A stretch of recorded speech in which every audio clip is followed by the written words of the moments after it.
Series की शुरुआत 4 नकाबपोश लोगों से होती है जो महिलाओं का बुर्का पहनकर देर रात एक एटीएम के पास पहुंचते हैं। पहली नजर में ऐसा लगता है कि वे चारों महिलाएं हैं, लेकिन असलियत कुछ और होती है। उनमें से 2 लोग एटीएम मशीन को उखाड़ने की कोशिश करते हैं, जबकि बाकी दोनों बाहर खड़े होकर निगरानी करते रहते हैं। काफी देर तक कोशिश करने के बावजूद जब एटीएम अपनी जगह से नहीं निकलता, तो वे लोग नया प्लान बनाते हैं। वे मशीन को मोटी रस्सी से अपनी कार के पीछे बांध देते हैं और तेज रफ्तार में गाड़ी दौड़ाकर पूरा एटीएम ही उखाड़ लेते हैं। इसके बाद वे एटीएम को अपने साथ लेकर फरार हो जाते हैं। अगले दिन हमें पुलिस स्टेशन का सीन दिखाया जाता है। यहाँ प्रीतम अपने दादाजी के साथ एफआईआर दर्ज कराने आया है। दरअसल उनके घर से दादाजी का पुराना टेप रिकॉर्डर चोरी हो गया है। दादाजी के लिए वह टेप रिकॉर्डर सिर्फ एक मशीन नहीं, बल्कि उनकी सबसे कीमती याद था। लेकिन ड्यूटी पर मौजूद कांस्टेबल उनकी शिकायत को गंभीरता से नहीं लेता। वह ताना मारते हुए कहता है, बाबा, कल रात पूरे 28 लाख रुपये वाला एटीएम चोरी हो गया है और आपको 500 रुपये के टेप रिकॉर्डर की पड़ी है। यह सुनकर प्रीतम शांत नहीं रहता। वह जवाब देता है, चोरी चोरी होती है, चाहे 5 रुपये की हो या 5 करोड़ की। उसे ढूंढना आपका काम है, कीमत तय करना नहीं। कांस्टेबल को उसकी बात पसंद नहीं आती। वह बदतमीजी से बात करता है और दोनों को वहां से जाने के लिए कह देता है। प्रीतम अपने दादाजी को बाहर भेज देता है और खुद दोबारा पुलिस स्टेशन के अंदर आता है। इस बार उसकी आवाज पहले से कहीं ज्यादा गंभीर होती है। वह कहता है, उस टेप रिकॉर्डर में मेरी दादी की आवाज रिकॉर्ड है। दादाजी रोज वही रिकॉर्डिंग सुनते हैं और उसी से उन्हें सुकून मिलता है। आपके लिए 28 लाख की चोरी बड़ी होगी, लेकिन हमारे लिए दादी की आवाज उससे भी ज्यादा कीमती है। इसीलिए वह टेप रिकॉर्डर हर हाल में मिलना चाहिए। लेकिन कांस्टेबल उसकी भावनाएं समझने के बजाय गुस्से में आ जाता है और प्रीतम को लॉकअप में बंद कर देता है। कुछ देर बाद पुलिस इंस्पेक्टर पेड्रो स्टेशन पहुंचते हैं। वही एटीएम चोरी वाले केस की जांच कर रहे हैं। वे घटनास्थल की हर छोटी बड़ी जानकारी जुटा चुके हैं, लेकिन अब तक उन्हें चोरों का कोई सुराग नहीं मिला। लॉकअप में बैठा प्रीतम बार बार कहता है, सर, मुझे सिर्फ 15 मिनट दे दीजिए, मैं पता लगा दूंगा कि एटीएम किसने चुराया है। शुरुआत में पेड्रो उसकी बात पर हंस देते हैं। उन्हें लगता है कि साइबर सेल भी जहां घंटों लगा देती है, वहां यह लड़का 15 मिनट में क्या कर लेगा। फिर भी मजाक मजाक में वे उसे बाहर निकालते हैं और कहते हैं, चल देखते हैं, तेरे पास सिर्फ 15 मिनट हैं। प्रीतम तुरंत काम पर लग जाता है। कुछ ही देर बाद वह 4 लोगों की तस्वीरें निकालकर पेड्रो के सामने रख देता है। वह कहता है, सर, एटीएम चुराने वाली महिलाएं नहीं थीं, वे 4 आदमी थे जिन्होंने बुर्का पहनकर अपनी पहचान छिपाई थी। इसके बाद वह आगे बताता है, इन चारों में से एक की जल्द शादी होने वाली है, उसे पैसों की सख्त जरूरत थी, इसीलिए इन लोगों ने मिलकर एटीएम लूटने का प्लान बनाया। सिर्फ इतना ही नहीं, प्रीतम एटीएम की लोकेशन भी बता देता है और कहता है, अगर अभी वहां जाओगे तो मशीन वहीं मिलेगी। पेड्रो को उसकी बात पर पूरी तरह भरोसा नहीं होता, लेकिन वे अपनी टीम के साथ बताई गई जगह पर पहुंच जाते हैं। वहां पहुंचकर सभी हैरान रह जाते हैं। एटीएम सचमुच वहीं पड़ा होता है। मशीन मिल जाती है, लेकिन उसके अंदर रखे सारे पैसे गायब होते हैं। अब पुलिस के पास चोरों की पहचान भी थी और उनकी लोकेशन भी। टीम तुरंत उन लोगों के घर पहुंचती है। वहां पता चलता है कि जिन 4 लोगों ने चोरी की थी, उनमें से एक की उसी दिन शादी है। तीनों दोस्त बाराती बनकर खुशी खुशी नाच रहे होते हैं, जैसे कुछ हुआ ही ना हो। लेकिन उनकी यह खुशी ज्यादा देर टिक नहीं पाती। पेड्रो पूरी टीम के साथ वहां पहुंचते हैं और चारों आरोपियों को वहीं से गिरफ्तार कर लेते हैं। गिरफ्तारी के बाद पेड्रो सीधे पुलिस स्टेशन लौटते हैं। अब उनके मन में सिर्फ एक सवाल था। चारों चोरों को गिरफ्तार करने के बाद पेड्रो की उत्सुकता और बढ़ जाती है। वह बार बार यही सोच रहा था कि जिस काम में साइबर सेल घंटों लगा देती है, वह इस लड़के ने महज 15 मिनट में कैसे कर दिखाया। वह प्रीतम से पूछता है, सच सच बता, तूने यह सब पता कैसे लगाया? प्रीतम मुस्कुराता है और कहता है, सर, पहले मुझे घर छोड़ दीजिए, दादाजी अकेले होंगे, रास्ते में सब बता दूंगा। पेड्रो खुद उसे घर छोड़ने निकल पड़ता है। रास्ते में प्रीतम पूरी कहानी समझाता है। वह कहता है, यह चोरी रात करीब 2 से 3 बजे के बीच हुई थी। मैंने सबसे पहले उस इलाके के मोबाइल टावर का डेटा निकाला। उस समय करीब 20 लोग कॉल पर एक्टिव थे, लेकिन उनमें 4 नंबर ऐसे थे जो लगातार सिर्फ एक दूसरे से बात कर रहे थे। प्रीतम आगे कहता है, एटीएम जैसी भारी मशीन को कोई अकेला इंसान नहीं चुरा सकता। इसके लिए कम से कम 4 लोगों की जरूरत पड़ती है। बस यहीं से मुझे उन 4 नंबरों पर शक हुआ। इसके बाद उसने उन सभी नंबरों को सोशल मीडिया पर सर्च किया। वहां से पता चला कि उन 4 लोगों में से एक की कुछ ही दिनों में शादी होने वाली थी और पैसों की भी काफी तंगी चल रही थी। यहीं से पूरा मामला साफ हो गया। प्रीतम कहता है, मैंने कोई जादू नहीं किया सर, बस थोड़ा सा कॉमन सेंस लगाया था।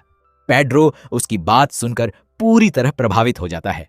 उसी समय उसके फोन पर डीजीपी का कॉल आता है। डीजीपी आदेश देते हैं, तुम्हें तुरंत मंत्री जी के घर पहुंचना होगा, उनकी पत्नी का मोबाइल फोन गायब हो गया है। आदेश मिलते ही पेड्रो सीधे मंत्री के बंगले पहुंच जाता है। वहां पहले से ही अफरा तफरी मची हुई थी। घर का स्टाफ, सिक्योरिटी और पीए सभी परेशान थे। जैसे ही पेड्रो मामले की जानकारी लेता है, वह बिना ज्यादा जांच पड़ताल किए कह देता है, यह मोबाइल चोरी नहीं हुआ है, मुझे पूरा यकीन है कि फोन अभी भी इसी घर के अंदर कहीं रखा है। उसकी बात सुनकर सभी हैरान रह जाते हैं। तभी मंत्री का बेटा विनी वहां आता है। पेड्रो की नजर उसके हाथ पर पड़ती है। उसके अंगूठे के पास जलने का ताजा निशान था। पेड्रो पूछता है, यह निशान कैसे लगा? विनी तुरंत जवाब देता है, पटाखे फोड़ते समय जल गया था। लेकिन जैसे ही मोबाइल की बात होती है, विनी घबरा जाता है और वहां से निकलने लगता है। अब पेड्रो का शक और गहरा हो जाता है। वह पीए से कहता है, अगर मुझे सिर्फ 5 मिनट इस लड़के से अकेले बात करने दी जाए तो मैं सच निकलवा सकता हूं। पीए तुरंत यह बात मंत्री तक पहुंचा देता है, लेकिन मंत्री गुस्से से आग बबूला हो जाते हैं। वे चिल्लाकर कहते हैं, आज मेरे बेटे से पूछताछ करोगे, कल मेरी पत्नी पर शक करोगे। अगर तुम्हें काम करना नहीं आता तो साफ साफ कह दो, मैं अभी तुम्हारा ट्रांसफर करवा देता हूं। पेड्रो समझ जाता है कि इस समय बहस करने का कोई फायदा नहीं है। वह चुपचाप वहां से निकल जाता है, लेकिन उसके दिमाग में एक नई योजना तैयार हो चुकी थी। वह बाजार जाता है और मंत्री की पत्नी के मोबाइल जैसा बिल्कुल वैसा ही एक नया फोन खरीदता है। इसके बाद वह एटीएम चोरी वाले आरोपियों में से एक चोर को बुलवाता है। पेड्रो उससे कहता है, तुझे बस मंत्री के सामने यह कहना है कि मोबाइल तूने चुराया था, बदले में जेल के अंदर तेरी पूरी मदद की जाएगी। चोर इस सौदे के लिए तैयार हो जाता है। कुछ देर बाद पेड्रो उसे लेकर फिर मंत्री के घर पहुंचता है। वह मंत्री से कहता है, सर, यही वह चोर है जिसने आपकी पत्नी का मोबाइल चुराया था। लेकिन तभी मंत्री मुस्कुराते हुए अपनी पत्नी का मोबाइल निकालते हैं और कहते हैं, फोन मिल गया, घर के एक कोने में ही रखा था। यह सुनते ही पेड्रो चुप हो जाता है। मंत्री उसके ऊपर बरस पड़ते हैं। वे कहते हैं, तुम एक मंत्री को बेवकूफ बनाने चले थे, सोचो आम जनता के साथ क्या करते होंगे। इसके बाद मंत्री गुस्से में कहते हैं, अपने पुलिस स्टेशन जाकर मंत्रालय से आने वाला फोन उठाना, तुम्हें पता चल जाएगा आगे क्या होने वाला है। यह कहकर वे वहां से चले जाते हैं। पेड्रो भी भारी मन से अपने घर लौट आता है। उसे साफ समझ आ चुका था कि या तो उसे सस्पेंड किया जाएगा या फिर ऐसी जगह ट्रांसफर मिलेगा जहां वह कभी जाना नहीं चाहता था। थोड़ी देर बाद कांस्टेबल जयंत का फोन आता है। वह बताता है, सर, आपका ट्रांसफर हो गया है। पेड्रो सोचता है कि शायद उसे किसी दूसरे शहर भेजा जा रहा होगा, लेकिन जयंत आगे कहता है, कहीं और नहीं, इसी शहर के साइबर सेल ऑफिस में, और अब आप वहां के नए हेड होंगे। यह सुनते ही पेड्रो के चेहरे का रंग उड़ जाता है। असलियत यह थी कि उसे साइबर क्राइम की जरा भी जानकारी नहीं थी। कीबोर्ड पर कौन सा बटन कहां है, यह तक उसे ढंग से नहीं पता था। उसे समझ आ गया कि आने वाले दिन उसके लिए बिल्कुल भी आसान नहीं होने वाले। अगले दिन पेड्रो साइबर सेल ऑफिस पहुंचता है। वहां का माहौल क्राइम ब्रांच से बिल्कुल अलग था। चारों तरफ कंप्यूटर, सर्वर और मॉनिटर लगे हुए थे। हर अधिकारी अपने सिस्टम पर बैठकर डिजिटल केस सुलझाने में व्यस्त था। लेकिन पेड्रो के लिए यह सब बिल्कुल नया था। उसे कंप्यूटर की ज्यादा समझ नहीं थी। कीबोर्ड पर सही बटन ढूंढने में भी उसे समय लग रहा था। उसे महसूस हो गया कि यह काम उसके लिए आसान नहीं होगा। तभी एक व्यक्ति घबराया हुआ ऑफिस में आता है और एफआईआर दर्ज कराने की बात करता है। वह कहता है, सर, किसी ने मेरे सर्वर पर साइबर अटैक कर दिया है। अटैक शब्द सुनते ही पेड्रो समझ बैठता है कि किसी ने उस आदमी पर शारीरिक हमला कर दिया है।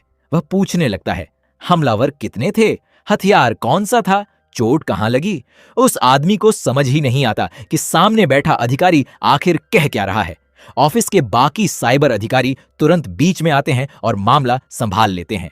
अब पेड्रो को यकीन हो जाता है कि अगर वह जल्द कुछ नहीं सीख पाया तो यहां टिकना मुश्किल होगा। इसी सोच के साथ वह सीधे डीआईजी के पास पहुंच जाता है। वह कहता है, सर, मुझे वापस क्राइम ब्रांच भेज दीजिए, साइबर सेल मेरे बस की बात नहीं है। डीआईजी शांत स्वर में जवाब देते हैं, मंत्री वाले मामले के बाद अभी तुम्हारा वापस क्राइम ब्रांच जाना संभव नहीं है। अगर लौटना चाहते हो तो पहले साइबर सेल में रहकर 2-3 बड़े केस सुलझाओ, उसके बाद ही ट्रांसफर पर विचार होगा। यह सुनकर पेड्रो मजबूर हो जाता है।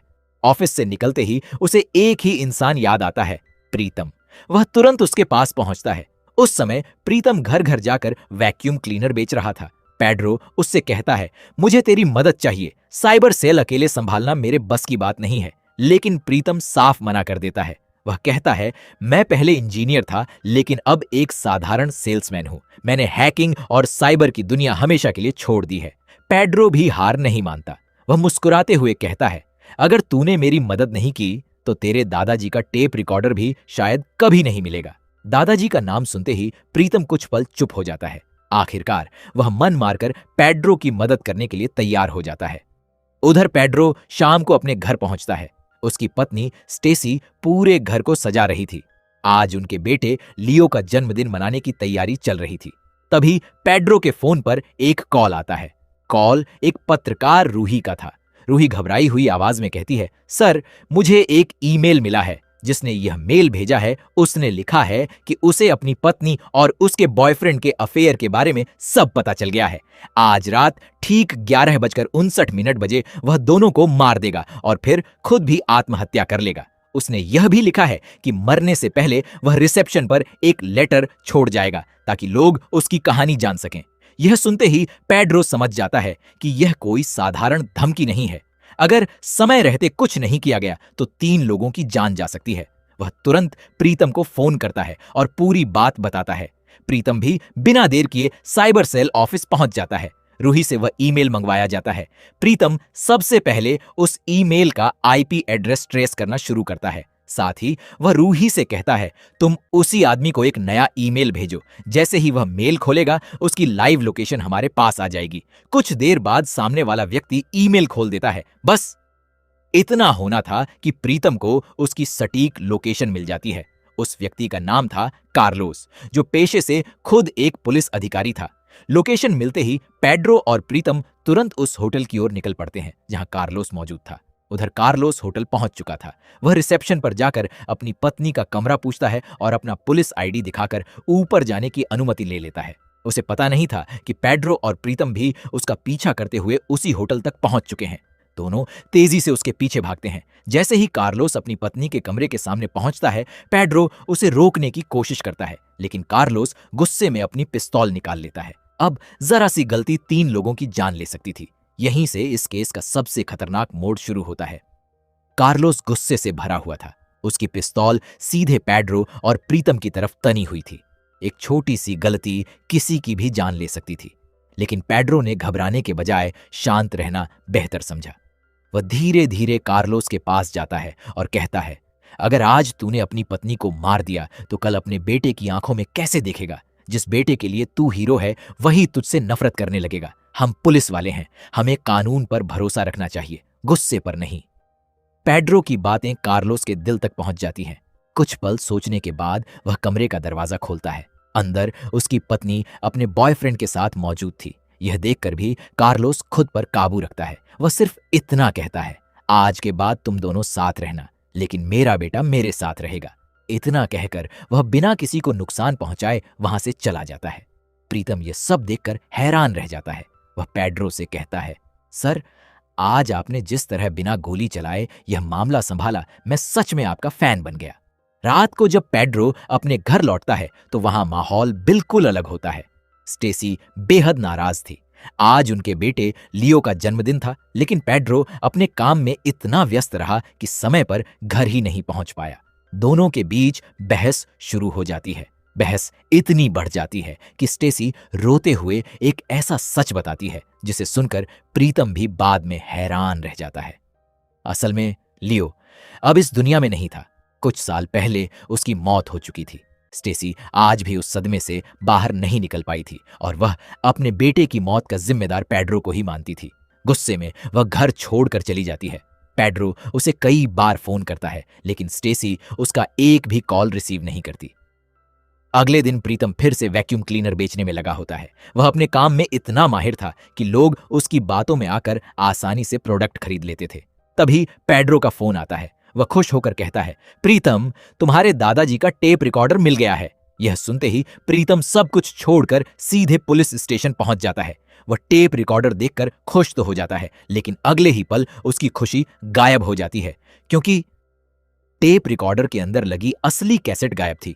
प्रीतम मायूस होकर कहता है, मुझे इस मशीन से कोई मतलब नहीं है, मुझे सिर्फ वह कैसेट चाहिए जिसमें मेरी दादी की आवाज रिकॉर्ड है। पेड्रो उसे भरोसा दिलाता है, फिक्र मत कर, वह कैसेट भी मिल जाएगी। उसी समय टीवी पर एक ब्रेकिंग न्यूज चलती है। स्पोर्ट्स मिनिस्टर का बेटा विनी लापता हो गया है। पूरा शहर हिल जाता है। इतनी कड़ी सुरक्षा के बावजूद मंत्री का बेटा अचानक कैसे गायब हो गया? हर कोई यही सोच रहा था। कुछ ही देर बाद मंत्री के पास किडनैपर का फोन आता है। वह कहता है, अगर अपने बेटे को जिंदा देखना चाहते हो तो 5 करोड़ रुपए तैयार रखो, वरना अगली बार उसकी लाश मिलेगी। यह मामला अब सीधे साइबर सेल को सौंप दिया जाता है। पेड्रो अपनी पूरी टीम के साथ मंत्री के घर पहुंचता है, लेकिन मंत्री को उस पर बिल्कुल भरोसा नहीं था। वह अब भी उसे नाकारा समझ रहा था। इसके बावजूद पेड्रो कहता है, मुझे सिर्फ एक मौका दीजिए, मैं आपके बेटे को वापस लेकर आऊंगा।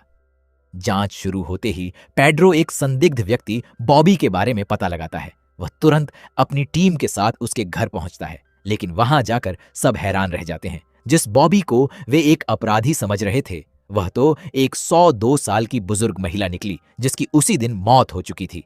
मंत्री यह सुनते ही आग बबूला हो जाता है। वह सबके सामने पेड्रो की बेइज्जती करता है, लेकिन इस बार पेड्रो भी चुप नहीं रहता। वह गुस्से में कहता है, आपने मुझे क्राइम ब्रांच से निकालकर साइबर सेल में डाल दिया। मुझे कीबोर्ड तक ठीक से चलाना नहीं आता, फिर भी हर गलती का जिम्मेदार मुझे ही ठहराया जा रहा है। अगर मुझे अपने तरीके से काम करने दिया जाए तो मैं आपके बेटे को जरूर ढूंढ निकालूंगा, और मेरे पास एक ऐसा जीनियस है जो इस केस को सुलझा सकता है। इतना कहकर पेड्रो गुस्से में बाहर निकल जाता है। कुछ देर बाद मंत्री का पीए उसके पास आता है। वह कहता है, सर ने आपको वापस बुलाया है और उस जीनियस को भी साथ लाने के लिए कहा है। अब पेड्रो सीधे प्रीतम के पास जाता है, उसे पूरी किडनैपिंग की कहानी बताता है। प्रीतम कुछ देर सोचता है और फिर कहता है, जैसे ही किडनैपर का अगला कॉल आएगा, मुझे सिर्फ 15 मिनट चाहिए, उसके बाद मैं उसकी पूरी जानकारी निकाल दूंगा। प्रीतम की बात सुनकर मंत्री को थोड़ा भरोसा होने लगता है।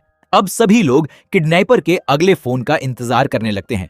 कुछ ही देर बाद फिरौती का कॉल आता है। किडनैपर दोबारा 5 करोड़ रुपए की मांग करता है। इधर पेड्रो जानबूझकर उसे बातचीत में उलझाए रखता है ताकि प्रीतम को ट्रैकिंग के लिए थोड़ा समय मिल सके। लेकिन प्रीतम मुस्कुराते हुए कहता है, सर, अब जमाना बदल चुका है। किसी इंसान से 10 मिनट नहीं, सिर्फ 10 सेकंड भी बात हो जाए तो उसके बारे में बहुत कुछ पता लगाया जा सकता है। कुछ ही मिनटों में प्रीतम किडनैपर का दूसरा मोबाइल नंबर भी ढूंढ निकालता है, जिसे वह निजी कामों के लिए इस्तेमाल करता था।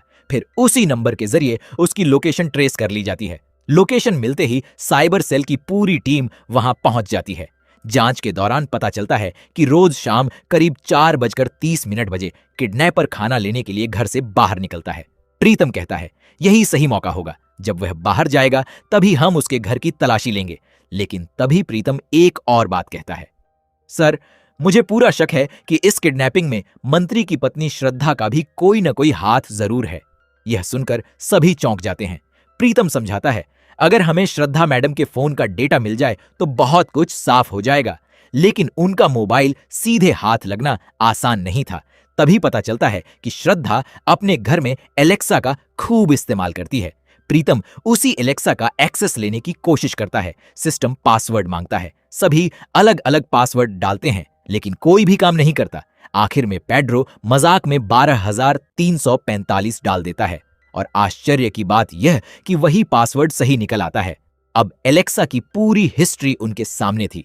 उसे देखकर पता चलता है कि 2 दिन पहले श्रद्धा पहले मॉल गई थी, फिर बस स्टैंड पहुंची और उसके बाद एक कैफे गई थी। अब शक और गहरा हो जाता है। दोनों तुरंत मंत्री के ड्राइवर से पूछताछ करते हैं। शुरुआत में ड्राइवर कुछ नहीं बताता, लेकिन सख्ती करने पर वह सच उगल देता है। वह बताता है, मैं मैडम को मॉल छोड़कर आया था, लेकिन वह अंदर जाने के बाद पीछे वाले गेट से बाहर निकल गईं और बस पकड़कर कहीं चली गईं। अब पेड्रो और प्रीतम उस कैफे की सीसीटीवी फुटेज निकलवाते हैं। वीडियो देखकर दोनों दंग रह जाते हैं। फुटेज में साफ दिखाई देता है कि श्रद्धा एक अनजान आदमी के साथ होटल के कमरे में गई थी। पहले उन्हें लगा कि शायद यह कोई ब्लैकमेलिंग का मामला है, लेकिन धीरे धीरे कहानी और उलझती चली जाती है। उधर शाम के 4:30 बजे किडनैपर रोज की तरह खाना लेने बाहर निकलता है। बस इसी मौके का फायदा उठाकर पेड्रो अपनी टीम के साथ उसके घर में घुस जाता है। टीम का एक सदस्य बाहर निगरानी करता रहता है ताकि किडनैपर वापस आए तो तुरंत सूचना मिल सके। अंदर पूरा घर खंगाला जाता है, लेकिन विनी कहीं नहीं मिलता। तभी पेड्रो की नजर कुछ तस्वीरों पर पड़ती है। वे तस्वीरें देखकर उसके होश उड़ जाते हैं। उनमें श्रद्धा और वही संदिग्ध आदमी बेहद निजी हालत में दिखाई दे रहे थे। पेड्रो तुरंत उन तस्वीरों की फोटो अपने मोबाइल में सेव कर लेता है।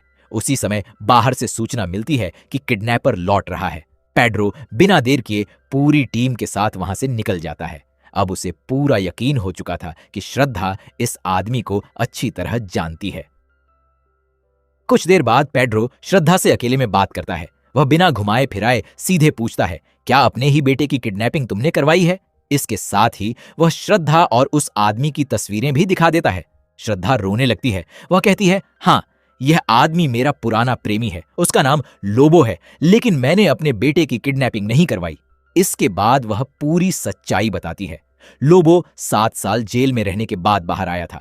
उसने श्रद्धा को धमकी दी कि अगर उसने 5 करोड़ रुपये नहीं दिए तो वह उनकी सारी निजी तस्वीरें वायरल कर देगा। श्रद्धा के पास इतनी बड़ी रकम नहीं थी। तब लोबो ने एक खतरनाक योजना बनाई। उसने कहा, अगर तुम्हारे बेटे का अपहरण हो जाए तो तुम्हारा पति बिना सोचे 5 करोड़ रुपये दे देगा। श्रद्धा ने यह बात गंभीरता से नहीं ली, लेकिन जब वह घर लौटी तो सचमुच उसका बेटा गायब था।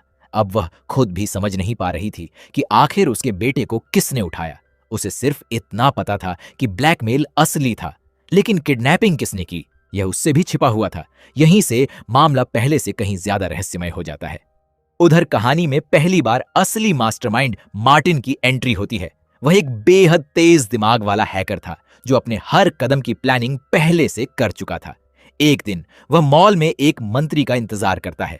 मंत्री के आते ही मार्टिन उनके पास जाता है और बहाना बनाता है कि उसके पिता को हार्ट अटैक आया है, इसीलिए उसे तुरंत एक कॉल करनी है।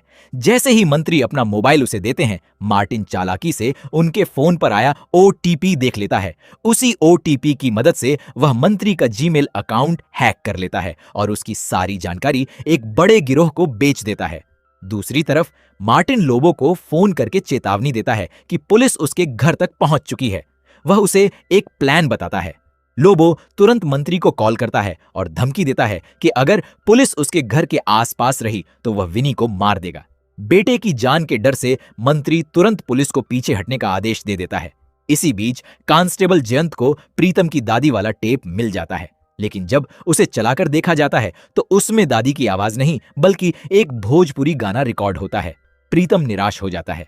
पेड्रो उसे भरोसा दिलाता है कि असली रिकॉर्डिंग भी वह ढूंढ निकालेगा। अब प्रीतम और पेड्रो मंत्री के बेटे विनी का लैपटॉप चेक करते हैं। उसके दोस्त से पासवर्ड लेकर जैसे ही लैपटॉप खुलता है, एक चौंकाने वाला सच सामने आता है। विनी कई दिनों से ब्लू व्हेल गेम खेल रहा था। प्रीतम सभी को बताता है कि यह एक खतरनाक ऑनलाइन गेम है जिसमें बच्चों को छोटे छोटे टास्क दिए जाते हैं। धीरे धीरे वे टास्क खतरनाक होते जाते हैं और आखिर में खिलाड़ी को अपनी जान देने तक के लिए उकसाया जाता है। यह सुनकर पेड्रो पूरी तरह टूट जाता है क्योंकि उसे अपने बेटे लियो की याद आ जाती है। लियो ने भी इसी गेम के कारण अपनी जान गंवा दी थी। तभी अचानक विनी के लैपटॉप से एक वीडियो चलने लगता है। वीडियो में मार्टिन कहता है, मैं सिर्फ तुम्हारी बातें नहीं सुन रहा बल्कि तुम्हें देख भी रहा हूं। सब लोग घबरा जाते हैं, लेकिन प्रीतम समझ जाता है कि मार्टिन असल में घर का ब्लूप्रिंट इस्तेमाल कर रहा है। वह किसी कैमरे से नहीं देख रहा था। अचानक मार्टिन वीडियो में प्रीतम को उसके असली नाम कबीर से बुलाता है। यह सुनकर प्रीतम के पैरों तले जमीन खिसक जाती है। वह तुरंत अपने दादाजी को लेकर घर छोड़ने का फैसला करता है। थोड़ी देर बाद उसके घर एक गिफ्ट बॉक्स पहुंचता है। उसके अंदर एक पेन ड्राइव होती है। पेन ड्राइव चलाते ही मार्टिन का संदेश सामने आता है। वह कहता है, मैं 3 साल से तुम्हें ढूंढ रहा था, अब खेल शुरू होगा। सबसे पहले हॉस्पिटल के कमरा नंबर 204 में जाओ, वहां कोई तुम्हारा इंतजार कर रहा है। उधर पेड्रो को भी शक हो जाता है कि प्रीतम उससे कुछ छिपा रहा है। वह उसकी लोकेशन ट्रैक करता है और उसके पीछे पीछे हॉस्पिटल पहुंच जाता है। कमरा नंबर 2। 104 में प्रीतम एक मानसिक अस्पताल के वार्ड में पहुंचता है। वहां एक महिला भर्ती होती है, मिसेस फोंसिका। उन्हें देखकर प्रीतम की आंखों से आंसू निकल पड़ते हैं। बाहर आते ही पेड्रो उससे सच्चाई पूछता है। तब प्रीतम अपना अतीत बताता है। 3 साल पहले वह एक कॉलेज में पढ़ता था। वहां प्रोफेसर फोंसिका बहुत सख्त शिक्षक थे। एक दिन पूरी क्लास के सामने उन्होंने प्रीतम की बेइज्जती कर दी। गुस्से में आकर प्रीतम ने उनका जीमेल हैक कर लिया और उनके निजी फोटो इंटरनेट पर वायरल कर दिए। बदनामी सहन न कर पाने की वजह से प्रोफेसर फोंसिका ने आत्महत्या कर ली और मिसेस फोंसिका सदमे में मानसिक संतुलन खो बैठी। मार्टिन उन्हीं का बेटा था। वह अपने पिता की मौत का बदला लेने के लिए लौटा था। पेड्रो प्रीतम से कहता है, तुमसे गलती हुई थी, लेकिन अब उसे सुधारने का समय है। पहले हमें विनी को बचाना होगा। इसके बाद मार्टिन 5 करोड़ रुपए लेकर प्रीतम को अकेले मिलने बुलाता है। प्रीतम पैसे लेकर पहुंचता है। मार्टिन उसे बुरी तरह पीटता है और कहता है, जिस लाइट हाउस से मेरे पिता ने छलांग लगाई थी, उसी जगह से आज तुम्हें भी कूदना होगा। अगर ऐसा नहीं किया तो विनी मर जाएगा। प्रीतम मजबूरी में उसकी बात मान लेता है, लेकिन उसने चुपके से पैसों के बैग में एक मोबाइल छिपा दिया था, जिससे पुलिस उसकी लोकेशन ट्रैक कर सके। कुछ समय बाद पेड्रो को पता चलता है कि मार्टिन ने प्रीतम की घड़ी में ही माइक्रोफोन और ट्रैकर फिट कर रखा है। वह उनकी हर योजना पहले से सुन लेता था। पेड्रो एक नई चाल चलता है। वह जानबूझकर ऐसी बातें करता है ताकि मार्टिन को लगे कि प्रीतम सचमुच अकेला लाइट हाउस जा रहा है। उधर प्रीतम रास्ते में एक महत्वपूर्ण बात नोटिस करता है। मार्टिन ने जो विनी की उंगलियां कटी हुई तस्वीर भेजी थी, उसमें उसके अंगूठे के पास वाला जलने का निशान नहीं था, यानी वह फोटो एडिट की गई थी। इसका मतलब विनी शायद कभी घर से बाहर गया ही नहीं। प्रीतम को याद आता है कि विनी कई दिनों से खाना और ऑक्सीजन जमा कर रहा था। उसे शक होता है कि वह घर की पानी की टंकी में छिपा हो सकता है। पेड्रो तुरंत पुलिस को मंत्री के घर की छत चेक करने का आदेश देता है और सचमुच विनी पानी की टंकी के अंदर सुरक्षित मिल जाता है। उधर लाइट हाउस पर प्रीतम और मार्टिन के बीच जबरदस्त लड़ाई शुरू हो जाती है। तभी पेड्रो भी वहां पहुंच जाता है और मार्टिन पर बंदूक तान देता है। मार्टिन गिरफ्तार हो जाता है और विनी सुरक्षित अपने परिवार के पास लौट आता है। इसके बाद पेड्रो और प्रीतम मिलकर लोबो की ब्लैकमेलिंग का भी अंत कर देते हैं। पत्रकार रूही की मदद से वे श्रद्धा की असली तस्वीरों को फेक साबित कर देते हैं, जिससे लोबो की सारी साजिश बेकार हो जाती है। आखिरकार लोबो भी पुलिस के हत्थे चढ़ जाता है। कुछ समय बाद स्टेसी पेड्रो को माफ कर देती है।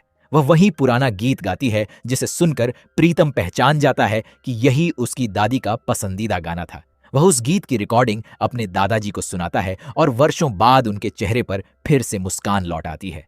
अंत में पेड्रो अभी भी साइबर सेल में ही काम कर रहा होता है।